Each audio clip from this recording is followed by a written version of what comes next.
नमस्कार दोस्तों, मैं फिर से अपने चैनल में आप सभी का स्वागत करता हूं।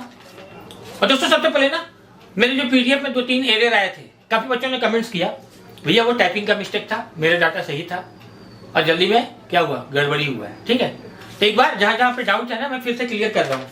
आपका बेयरिंग प्लेट का डाउट क्या था वो मैं बताता हूँ। 150 × 150 × 8, पहला हाईएस्ट लोड लेवल 3 लिखा हुआ था, 1.5 होगा। दूसरा, तीसरा बेयरिंग प्लेट में हम लोग जो बोल्टिंग मारेंगे, रूफ बोल्टिंग में, वो किस एंगल पे मारेंगे भैया, 85 to 90 डिग्री एंगल पे मारेंगे।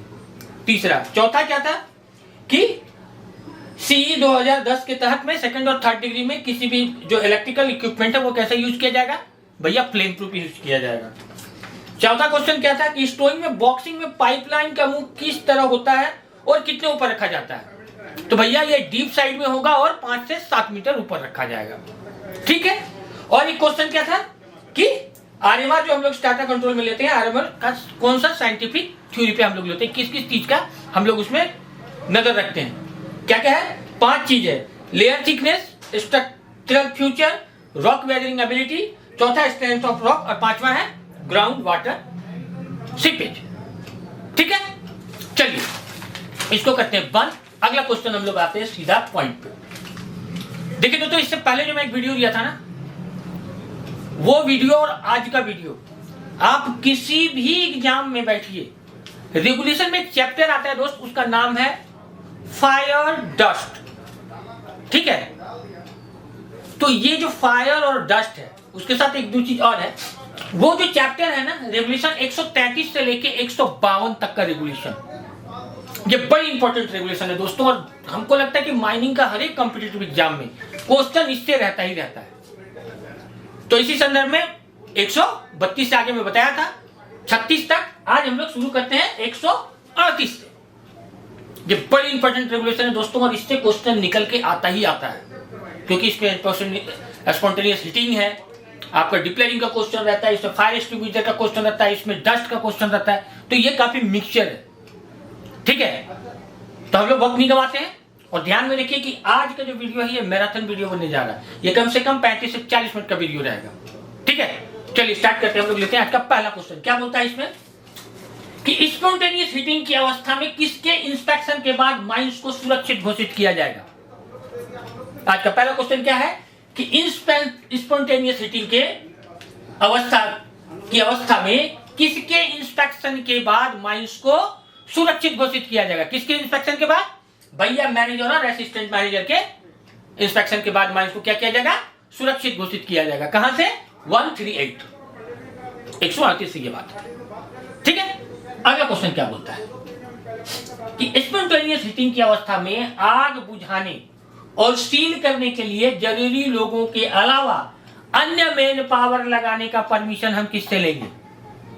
क्या बोल रहा है, स्पॉन्टेनियस हीटिंग की अवस्था में आग बुझाने या सील ऑफ करने के काम के लिए जरूरी लोगों के अलावा अन्य मेन पावर लगाने की परमिशन हमको किससे लेना है भैया, RI साहब से लेंगे, रीजनल इंस्पेक्टर साहब से लेंगे। कौन बोल रहा है, रेगुलेशन 138 बोल रहा है। ठीक है, अगला क्वेश्चन क्या बोलता है कि स्पॉन्टेनियस हीटिंग की अवस्था में सील ऑफ एरिया की जांच, क्या है, स्पॉन्टेनियस हीटिंग की अवस्था में सील ऑफ एरिया की जांच किससे करेंगे भैया, तो पहला करेंगे फ्लैम सेफ्टी लैंप से, और दूसरा करेंगे हम लोग किससे, CO की जांच हम लोग किससे करेंगे, CI द्वारा अप्रूव्ड इक्विपमेंट से करेंगे या डिटेक्टर से करेंगे। ठीक है, पहला फ्लैम सेफ्टी लैंप और दूसरा जो CO का हम लोग जो जांच करेंगे वो किससे करेंगे, CI द्वारा अप्रूव्ड डिटेक्टर से करेंगे। ठीक है, चलिए अगला क्वेश्चन क्या बोलता है, ध्यान से सुनिए।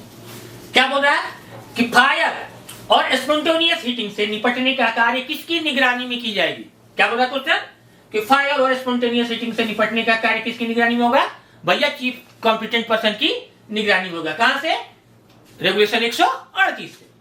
अगला क्वेश्चन क्या बोलता है कि फायर और स्पॉन्टेनियस हीटिंग से निपटने के कार्य के दौरान, कहां है, फायर और स्पॉन्टेनियस हीटिंग से निपटने के कार्य के दौरान यूजी स्थानों और उसके नजदीक मिनिमम कितना स्मोक हेलमेट, यानी सीधा क्वेश्चन अगर हम करें तो फायर और स्पॉन्टेनियस हीटिंग के निपटने के कार्य के दौरान हमको कितना स्मोक हेलमेट की जरूरत होगी, मिनिमम 2। कितना स्मोक हेलमेट चाहिए फायर स्पॉन्टेनियस ऑपरेशन में, स्मोक हेलमेट मिनिमम 2, कहां से? रेगुलेशन 138 से। ठीक है, चलिए अगला क्वेश्चन क्या बोलता है? फायर और स्पॉन्टेनियस हीटिंग और आइसोलेट करने का क्या क्या है? फायर, स्पॉन्टेनियस हीटिंग और आइसोलेट करने का स्कीम कौन बनाएगा? कौन बनाएगा भैया? मैनेजर साहब बनाएंगे। कहां से? रेगुलेशन 138। ठीक है, तो भैया यहां तक आपका 6 क्वेश्चन में हुआ रेगुलेशन 138 समाप्त। ठीक है, अब आइए हम लोग बात करते हैं फायर। फायर में भी किसका हम लोग जब बात करेंगे? फायर फाइटिंग और फायर एक्सटिंग्विशर की बात करते हैं। शुरू होता है आपका रेगुलेशन 139। पहला क्वेश्चन क्या निकल के आ रहा है? देखिए, फायर फाइटिंग व्यवस्था के लिए यूजी में कहां कहां फायर एक्सटिंग्विशर रखा जाएगा? मोस्ट इंपॉर्टेंट क्वेश्चन है कि फायर फाइटिंग व्यवस्था के लिए यूजी में कहां कहां फायर एक्सटिंग्विशर रखा जाएगा? कहां कहां रखा जाएगा? पहला, माइन के प्रत्येक एंट्रेंस पर। दूसरा, हर डिस्ट्रिक्ट के मुंह पे। और तीसरा, चालू और लैंडिंग और पीट बॉटम। चालू, लैंडिंग और पीट बॉटम पे। ठीक है, चलिए आगे क्या बढ़ता है? ओपन कास्ट वर्किंग में फायर फाइटिंग के लिए प्रत्येक HEMM पर कौन सा डिवाइस लगा होता है? क्या है क्वेश्चन? कि प्रत्येक ओपन कास्ट माइंस में फायर फाइटिंग के लिए प्रत्येक HEMM पर कौन सा डिवाइस लगा होता है? कौन सा डिवाइस लगा होता है? Automatic fire detection and suppression device. क्या है device? Automatic fire detection and suppression device. कहां से? रेगुलेशन 139। अब इसी में क्वेश्चन और आता है निकल के। क्या आता है क्वेश्चन? कि अगर ओपन कास्ट माइंस में 35 टन या उससे कम का डंपर, ट्रक या और कोई वाहन चलता है तो उसमें जो हम लोग का है कि कौन सा डिवाइस हम लोग इस्तेमाल करते हैं, तो उसमें कौन सा डिवाइस इस्तेमाल करेंगे? Semi automatic fire detection and suppression device. क्या इस्तेमाल करेंगे? 35 टन से नीचे वाले में semi automatic detection and suppression device. ठीक है, चलिए आगे बढ़ते हैं। क्या बोलता है इसमें? कि बेल्ट कन्वेयर प्रणाली में फायर फाइटिंग की कैसी व्यवस्था की जाएगी? क्या क्वेश्चन? जहां पर बेल्ट कन्वेयर चलता है वहां पर फायर फाइटिंग के लिए हम लोग क्या क्या अरेंजमेंट करते हैं? पहला क्या करेंगे? विशेष रूप से डिजाइन किया गया वाटर, यानी वाटर का हम लोग इस तरह से कन्वेयर बेल्ट पे जुगाड़ रखेंगे कि अगर किसी भी तरह का फायर होता है ना, एक स्विच दबाया, चारों तरफ से पानी गिर गया। ठीक है, विशेष डिजाइन है वाटर का। दूसरा क्या रखेंगे? फोम स्प्रे, झाग वाला। तीसरा क्या है? Deluge system. चौथा क्या है? ड्राई केमिकल सिस्टम, यानी ड्राई पाउडर वाला आपका एक्सटिंग्विशर। ठीक है भाई, अगला क्वेश्चन पकड़ते हैं हम लोग। क्या बोलता है इसमें? कि ऑयल और इलेक्ट्रिकल फायर में, किसमें? ऑयल यानी आग जो तेल से लगा है, ग्रीस से लगा है। ठीक है, और क्या है?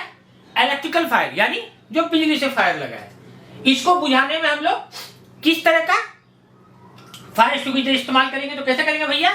Soda AC type fire extinguisher हम लोग इसमें इस्तेमाल करेंगे। कैसा करेंगे? तेल और इलेक्ट्रिकल आग के लिए soda acid type fire extinguisher हम लोग इस्तेमाल करेंगे। कहां से? रेगुलेशन 139। ठीक है, अगला क्वेश्चन क्या है? कि इलेक्ट्रिकल फायर से निपटने के लिए कौन सा फायर एक्सटिंग्विशर इस्तेमाल नहीं करेंगे? क्या क्वेश्चन? कि इलेक्ट्रिकल फायर से निपटने के लिए कौन सा फायर एक्सटिंग्विशर इस्तेमाल नहीं करेंगे? कौन सा नहीं करेंगे?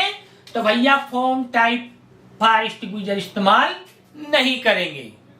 इलेक्ट्रिकल में फोम टाइप फायर एक्सटिंग्विशर इस्तेमाल नहीं करेंगे। कहां से?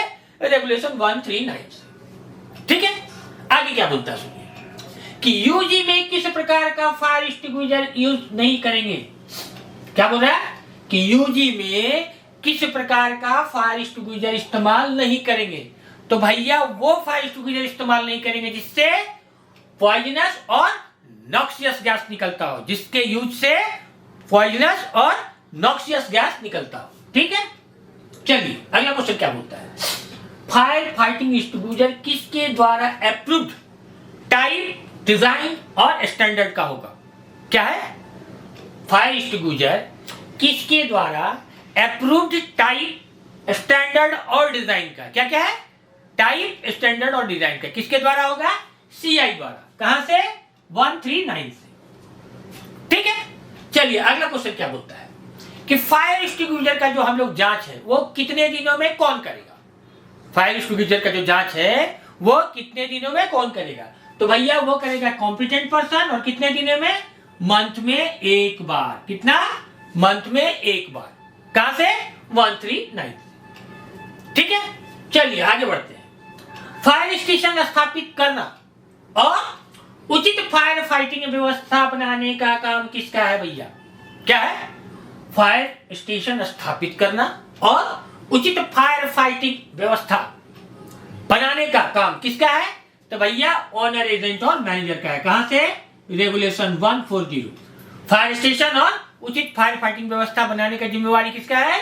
ऑनर, एजेंट और मैनेजर का। ठीक है, अगला क्वेश्चन क्या है कि fire extinguisher equipment water mains, ये बड़ी इंपॉर्टेंट क्वेश्चन है। ये क्वेश्चन है कि भैया हम लोग फायर फाइटिंग प्लान किसको बोलते हैं?